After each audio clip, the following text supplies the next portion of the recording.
We are so fortunate to have him here with us today, not only to speak with us, but investing here in Waterloo Region. Ladies and gentlemen, Mr. Michael Wekerle.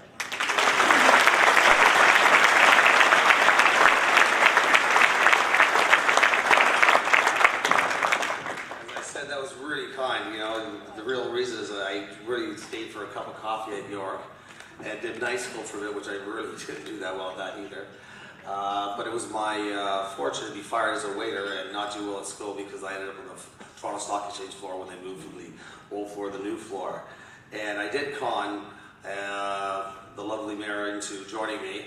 And like I said, she is definitely the yin and yang, and we're definitely, people look at us and go, how did you guys get together? I go, you know, the diplomacy that she brings is spectacular. She's very, very calm, cool, and collected, and I'm as smooth as a stucco bathtub. So, I'd like to first of all thank, again, Brenda, thank you so much, and Mark Arbor and Tammy, part of the Waterloo Innovation Network, for arranging this. Of course, you know, my legal team, because I have to make sure that they keep me in check. My correspondent, right, Admiral? No, she's fantastic. It's really been a big part, along with John Whitney and his team, as far as the success that I had here is really not just about me. I came here, like I said, in 1995 when Griff and myself went and pitched to Jim and Mike about what we could do for research in motion, and it turned out to be one of the best moves we ever made for our firm, and it launched our firm, and hence we were a big part of the success and a big part of the growth, and saw it grow from very small company to a massively big multi-billion-dollar corporation. And that's what really got me. The talent here in this community of KW is so strong, and it's all led by the fact of very strong roots, very strong community roots, and very strong roots within the university network, the college network, the university network. You know, I spoke at Conestoga a few weeks ago. I've been through University of Waterloo, walking through Laurier. You just see the vibrance, you see the community, you see the talent, and if you look at on a global basis, there's more graduates coming out of computer engineering out of the province of Ontario than the whole state of California. And that's a really interesting stat when you look at 30,000 versus 26,000, and you think to yourself, you know, where's that focus? It really is right here. And you know, we didn't have an iPad 6-7 years ago, so you look at where everything's going. I talked to Ryerson University, the MBA program. Like I said, the only thing that kept me out of university was really grade 12, because I didn't kind of scam my way. I didn't have, I had a hodgepodge a degree. I don't think I graduated. But I had an aunt that was a professor, kind of got me into New York that way, so it's not so what you don't see, you know, sometimes. But I was resume light until today, so thank you very much, Brandon. So really, oh really, I like this guy. Sounds good. But you know, what was very interesting is that, you know, when you look at all my progress, and I've been very lucky and fortuitous to be in the position I'm in. You know, I've had some misfortune in my life, but you have to rebound from, and really it's, you know, it's one of the things in life I tell the people who work for me, the young kids that come in, I said, you know, you can lie to anybody, but you're going to forget what you say, and that's going to cause you problems down the road. When you start lying to yourself, that's where you become a big problem. So just dealing with it and always motivating yourself is one of the toughest things, and which is why I'm a big supporter of CAMH and all the different organizations that support mental health. And I think, you know, as a group, I always start off with talking about that because we have a lot of intense people here, you know, a lot of successful people, and I'm very humbled by the crowd here. Hey, this is probably the biggest crowd I spoke to. I think it is. Just reveling in my success right now. But as I said, back to the innovation group, you know, when I went and I got this idea, it was partially in part by coming to the Dragon's Den and seeing the different pitches that came on, and I realized that, you know what, the world's changing very quickly. Whereas, you know, my friend said, you know, it's, you know, we were talking about VHS tapes, you know, and you know, if you brought a VHS tape around, you would think, you know, what the hell is this? But it was no different than an 8-track stereo back when I was a kid, you know. And when I asked this question, I said, how many people have a landline, you know? So how many people in this room still have a landline? Now, I can definitely correlate the age of the landlines with someone today that are born in the 60s or 50s. And I use my landline to find my cell phone primarily. And I go, How many people here read physical newspapers? I really enjoy that. Yeah, again, we're mostly the same group. And how many people have cable?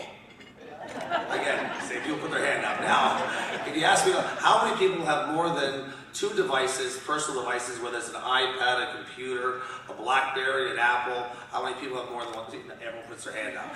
And that is very interesting, because the Nielsen ratings, when I went to see, how did I do in Dragon's Den? I blew my car up, almost got arrested twice, was on Dragon's Den, like, what else could I do to get better ratings? There's not much you could do in that. And, bought the album, etc. And I realized that the majority of the people that are called the millennials between the ages of 18 and 40, they don't have cable. They really are a social media group. All their time is really allocated to optimizing their day, and it's done where watch CBC at 8 p.m. on Wednesday night. That's irrelevant, because the majority have an Xbox, they're using Netflix to watch any programming you can imagine, and it's very time effective, and they'll watch a series in a weekend, versus, I'm still trying to catch up with Game of Thrones and and a few others right now. But I think that, when you look at that, you see that the world changes, and to be ahead of the curve, the best way to be ahead of the curve is building the field and having the best teams come to the field, which is really what the Waterloo Innovation Network is. The Waterloo Innovation Network stands for, of course, Waterloo Innovation was where we're going to. Life is about innovation. It's about, whether it be fashion, whether it be technology, whether it be manufacturing, whether it be food. It's always trying something that someone hasn't tried, and having the ability and the guts to risk it all, to say, here, you might be shot done, but I said, sometimes wrong, but never in doubt. You just try your best, and if it doesn't work, I made all my money from making mistakes. I said, when I made my move out of the stock market and sold a lot of my equities after 2008, which was a really scary time, having been in the equity market. So the rebound, because Canada was so strong because of the cyclical nature and the strength in China and India, we had a great stock market where the rest of the world didn't. So 2009, 2010, I got out of everything. Mostly everything, and and I turned around, and as a paper boy as a kid, I used to go, because we didn't have very much money, my dad would take the syrup truck, and I had 3 employees, me and my 2 sisters, but one was very young, and I so probably put it on myself to be the delivery person, and all these boxes of syrup, and we'd stop in Syracuse and Rochester, and every small delicatessen town away there to get enough cash. So we'd stay at my aunt's, which was a relative quasi of my mom's, and we'd stay in a little place, Lake Taconic, and I'd always have a little bit of cash, and I'd change my dollars over. There's only one time in my life that I got more than $1 Canadian in U.S. currency, and I was in the mid-70s, and I was a young kid. And I go, well, when it came around again back in 2009 and 2010, the U.S. real estate prices got killed. I was buying $80 million mortgage for, 20 cents, 30 cents on the dollar. And the currency was even. I said, no, I can't lose. And people were looking like I had 3 heads. I go, well, I might not, U.S. dollars, why does 0? I go, maybe you're right, maybe you're wrong. I don't know. But what I do know is that one time in 50 years, it's only been this way. So as a betting man, I'm all in. So I did that, and it turned out now everyone's gone the opposite way, and I'm now selling. It's like, the confirmation was that RBC had bought a bank called Centura. They paid $2.4 billion in 2006, and they shut it down in 2009. It was 0. And it was my bank manager in 2009 who said, we're moving to Palm Beach. If we're going under a different banner. And I go, okay, that seems interesting. And I go, well, I just bought this great building. It was an $80 million first mortgage, $30 million second mortgage. It's a 6-acre parcel right in the financial district. It's a shopping mall. It's the coolest thing, but it has no tenants. Everyone's gone. Because the guy who had it before was going to redevelop it, so no heat's working in the movie theater. Go to Florida in August and see a movie with no air conditioning. That's not really a cool thing, literally. And so I bought this for 20 cents an hour, $16 million. I said, I bought it. I said, just a little bit to close on it rather than go. He said, well, we've got a limit of $500,000 per account.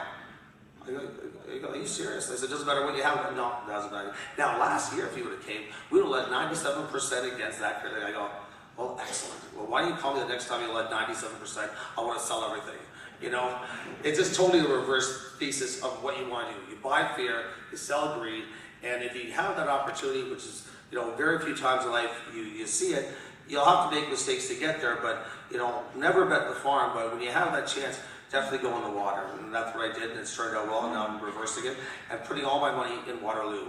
And the reason I'm doing that is I do see the vision here, and this is not going to be just about, you know, local Canadiana. This is about a global transformation. And Brenda was a big part of making that a reality, because her experience as being the Waterloo mayor and going to the Far East or traveling the world, promoting Waterloo in her times, she saw that, you know, there's a bigger network and they're thriving for places that have this kind of lifestyle as Canada does have, has the ability to create this university network that is second to none. And Waterloo is the best, and I am proud to say this is the best technology town in all of Canada. It is the Silicon Valley of the North. Very proud.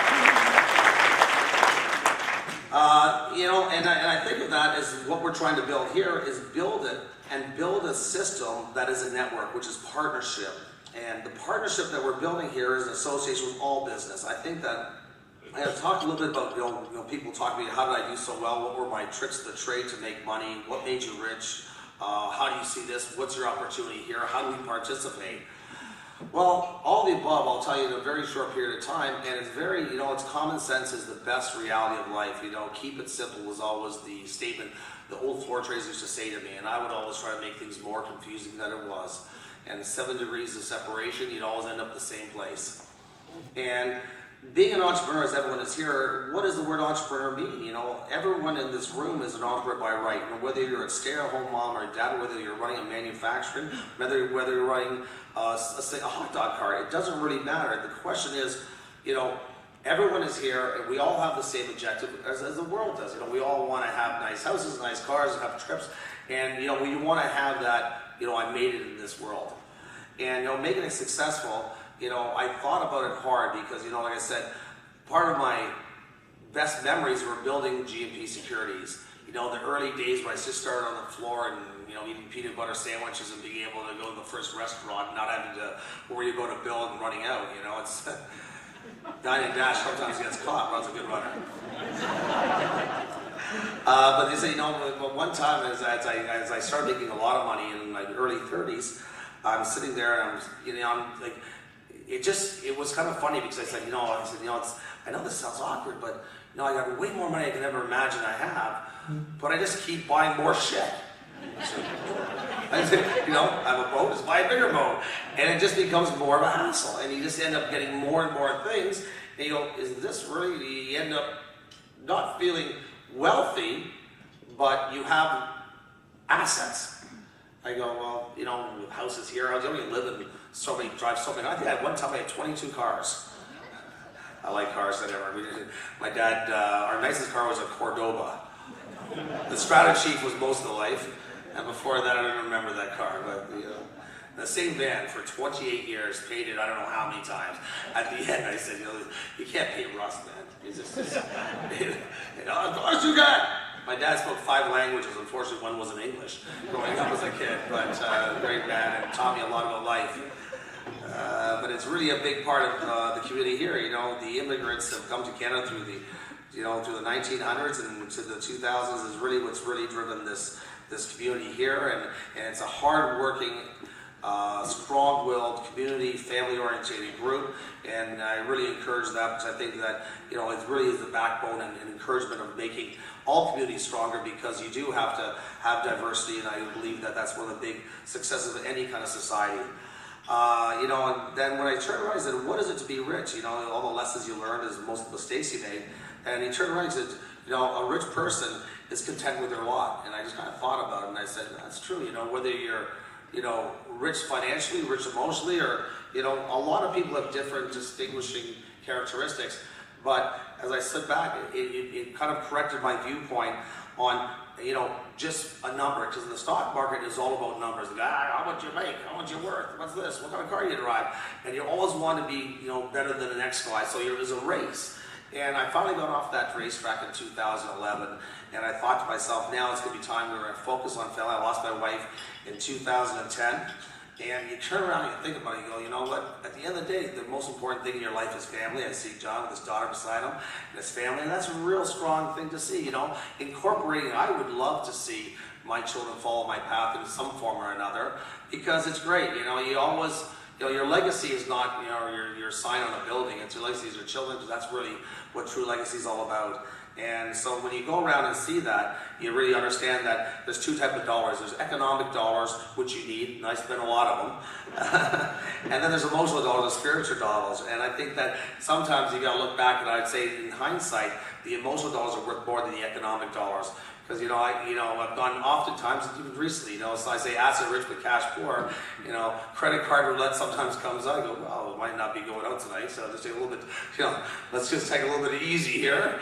You know, mustard sandwiches aren't that bad. But to make money, you know, I said that, you know, there's some certain rules I have, and it's always, you know, number one, you know, confidence is a big part of it, perception and reality. You know, if people perceive you to be wealthy and they perceive you to be successful, they're going to talk to you. And the reality is you do become that way. If you act in reality as a successful person in not a manner that is acceptable, then that perception will also fall itself, and you'll find yourself to be you know, ostracized. And I think that money has a way of changing people's lifestyle, but also changing the way they are. And it's unfortunate, you know, it's happened to me as well. And you got to keep yourself in check. Check your ego at the door, because, you know, at the end of the day, you know, you have to have certain rules you live by. You have to have an understanding of a mission statement, and the mission statement is about partnership. And when I talk about partnership, I said there's 5 P's of being a partnership in business. One is preparation. You know, homework was always something I hated doing. But I tell my kids, it's not the focus of doing this one exercise, it's the habit of doing it. And once you have the habit of doing it, you then fall into the second P, which is process. A discipline of having to understand that there's a process that you have to go by. The third is pathway. You know, everybody has to have a business plan. And you have to have a business plan where you have organizational structure. And the worst thing you can do is procrastinate, which is number 4. If you have a situation, I generally say, do it right then and there. Procrastination is one of the things that I try to avoid as much as I can, because it always costs me money. And perfection is being the best of the best. And the best of the best by being perfection is being the best you can do. If you can turn around and look at yourself, that's the best I could do. It's good enough. It might not be as good as the next person, but it's the best you can do. You can always go back. And there's not one person in this whole room that is good at everything. You know, school is kind of funny, where you have all these different courses, whether it be, you know, on one extreme is going to be athletics. On the other extreme, you're going to have engineering. On the other extreme, you're going to have science, and then arts. You know, if you told me that one person in this room, you know, is a perfectionist in everything, you know, that's a lot of man hours. It takes 10,000 hours to perfect one thing. As I say on TV, I'm a one-trick pony, but it's a good trick. You know, I know to do that. Hopefully I got 2, but I'll do that alone. But, and then as I move over that, you know, one of the mission statements is we have in the WIN is that we talk about integrity, we talk about honesty, we talk about reciprocity and empathy. And if you embody these core fundamental values, you will make money. You will have a successful operation, and you will have what is called shared values, where everyone in the organization does well. The people who are your clients, the outside group, the employees, the partners, they all do it, and the community does well. You're doing your part. If you're doing something that has, let's say, a purpose or a understanding that you are purposely going to go at somebody or some asset, knowing that it's a misfortune, or getting someone at a time where you're going to take advantage of the situation, you know, that will come back to one way or another. And I've always told that to all the people who work with me, is that you never know where clients end up. One day they might be working for you, the next day they might be your boss or on the other side. And it's funny how my life has turned around being in the brokerage industry, where some of the guys that had worked alongside of me or as a competitor turned to be a client, and the ones that I treated extremely well, I know I'm famously well, there's about 2 or 3 that I might have not been too nice to back in my youth. I was a little bit meaner in those days. I said I'd rather be feared than liked back in the early days because I didn't have any association with any relatives of the business, so I had to be a bit tougher.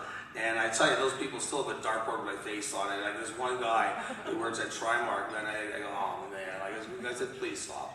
Like, I can't come you. And he would just call me to try. It was the toughest trade, and he would do anything he's gonna. I said, okay, once you got me, twice, I might pretend to do it. But the third time, I'm gonna be parked outside your house. I'm gonna bring every dog I own. I'm gonna be on your lawn. I'm gonna sit there and hang out for days. So do it again, But it's true. The guy still hates me. I walk by him and go by ACC and he goes, hey. And he worked for 20 years, but then you gotta give it up, forgiveness. Some people you can't change, but it's a small percentage, fortunately. And from a standpoint of actually, once you understand that you have process types together, how do you complete that process?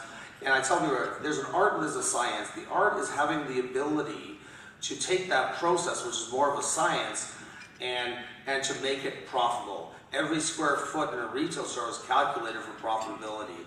Every ounce of liquid that goes into a pop can is measured and prepared for profitability. So you must have, number one, control. You must have to control your destiny, your product line, etc.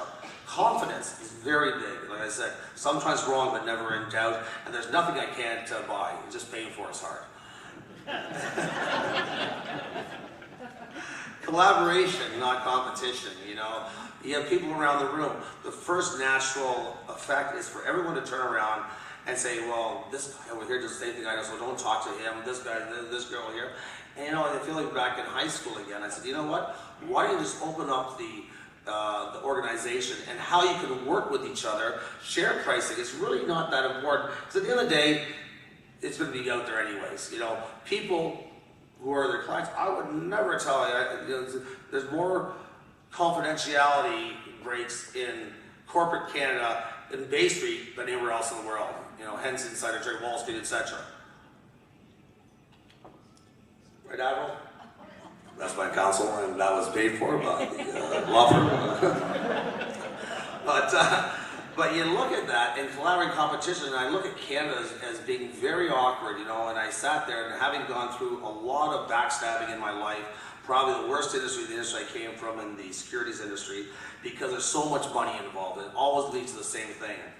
And the story is as the guy told me, he said, well, there's two types of lobsters, the East Coaster. He goes, my God, there's the American lobsters down from Maine, and you got the Newfoundland lobsters. What by thunder, Jesus. And well, why do you have the lid on the American lobster? Oh, the American lobster will run out of there.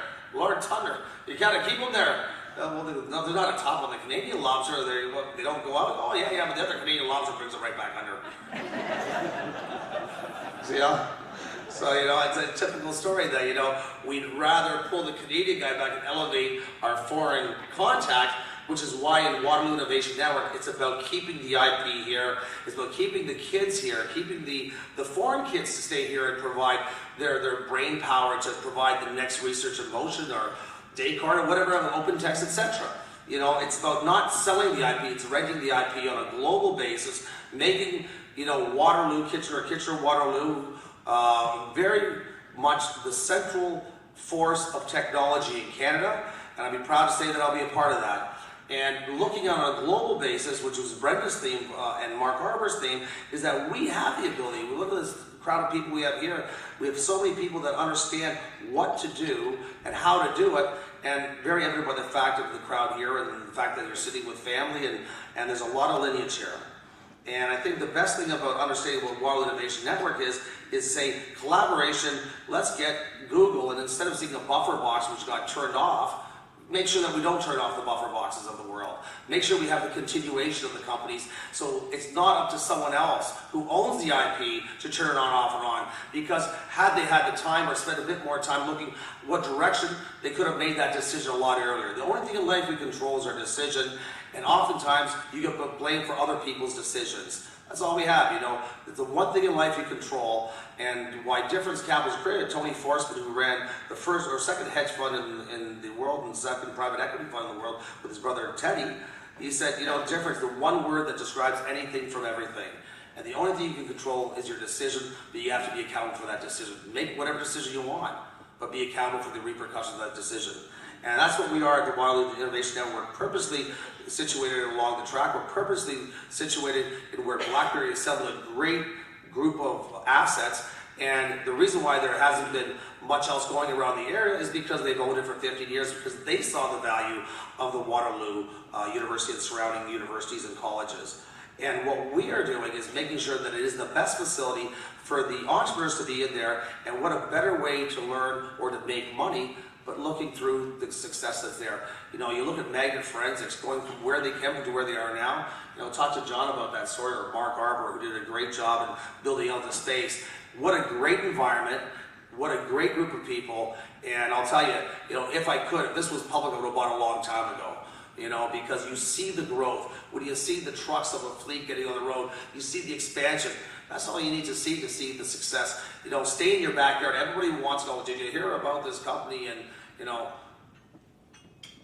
Southeast, whatever, and I don't, if I can't drive there or can't fly there in less than 3 hours, generally I don't invest in it anymore.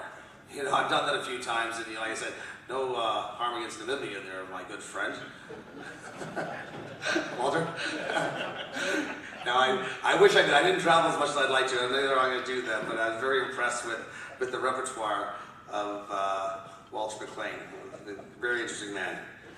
And I think the last thing, which I'm going to have a little game here, is it's compensation, which I get to. It could be a great tool or a very great evil. And what I do, and I've done this before, is, I started off with Jack Lawrence, who ran Burns Fry, and later Desmond Bebo, and retired, passed away later on in a plane accident. He timed this game as overpaying for a bill. And I kind of reversed it a bit, but it's, I'll call a few people up here. I'm going to start with you since you're standing here, looking kind of anxious, which might be my sign is almost time's up. And Walter, why don't you come up here, Walter? And the better looking Whitney. No offense there, Johnny. And I need 2 more volunteers. Or like 10. Okay, there you go. Okay, we'll randomly pick people here. I take you. And at the very end, yeah, geez, see that? That was like sight vision. When you knew it was going to come down. Of course, I'm only human. Look. What, sir? On board? You are Melissa. Pleasure to meet you. Sir? Fred Gort, that's a serious name. Sounds like a football player. That's why I picked you. No, you're a good side for sure. Can you throw me that pen for a second? So compensation is about creating ownership. I always said to people, when I joined First American, one of the biggest things why I stayed and why I left was over stock options and how that ownership, it is all relative. But what's more important is create a program from day one as a template where people coming in could have correspondence, understand where they stand, and have the ability to become an owner. Everybody wants to feel a part of an organization, and more importantly, to make some money along the side. So if you make them an owner, they're turning the lights off as they walk out the door. They're making sure the bathroom as they walk out is not a mess. Create that environment where everyone's an owner. 0.01% is not, not a lot percentage-wise, but you're an owner. And if it's offered to you for 0, and you see the benefit of a company growing, if you look at investing in a Canadian company in Franco, Nevada, back in the late 80s, early 90s, that $1 was worth $1 million later on. And a little company called Microsoft, you invested $1 back on day one, well, it's worth a lot more than $1 million. So those percentages become very significant with a successful organization, and breeding that success, it takes 5 years to build a business, 10 years to build a brand, and after 10 years, the real success stories start to begin. So we're going to start with compensation, and we're going to say,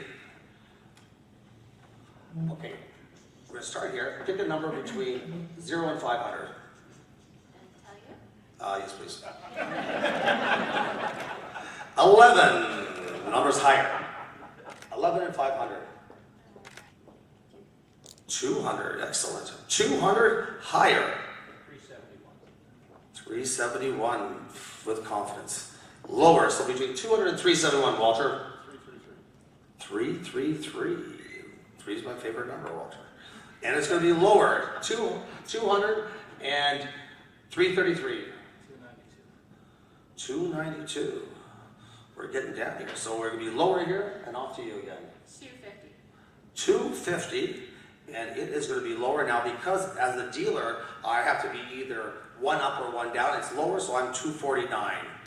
So it's between 200 and 249. 213, and this is getting so exciting. 213 and 249 forever. Okay. 223. Jeez, I started sweating. 223 to 249. 229, so sorry, 223 to 249. 241 to 249, it's going to be higher. We're getting so close. 245, close. Between 241 and it's lower than 245. So 243. 243 is the number, and that gets you a prize. So, now my hope is now, the next 5 people to come up here, we double that. Who would like to come? Right? I'm not doing it, but you just got that. But my whole purpose here is that, you know, compensation of any sort really motivates people to want to do the next one. And it's something as simple as a numbers game has people say, well, I'm going to do that. And as I show people the game, they do it. They do it with their kids for $1 or whatever it may be. But it creates that sense of, you don't want to go there. And I used to be a busboy when I was very young, 11, 12 years old. And I'd be running back and forth and, doing handstands, getting water, getting this guy Brent till the cows came. I'm taking loaves and put them in my shoe and and expecting this tip to come back, get a little $2 or whatever it may be. Kid, thank you very much. Tip, be good. I got 5 out of you. Are you serious? Hence, I tip very well as a client now, because I used to hate that. I always tip very, very well because I say, "Are you serious?" I did all that stuff. It's like, so that sense of compensation really motivates you to work harder. And I thank you very much for having the time to be up here, and it's a pleasure and an honor to be in front. I'd like to take a special thanks to thank, of course, Ian. Thank you very much for inviting me. Mary, where's Mary? The lovely Mary with the great hair. There you are. Thank you very much. You've been a fantastic organization, fantastic group. Thank you very much, and of course my team. Thank you.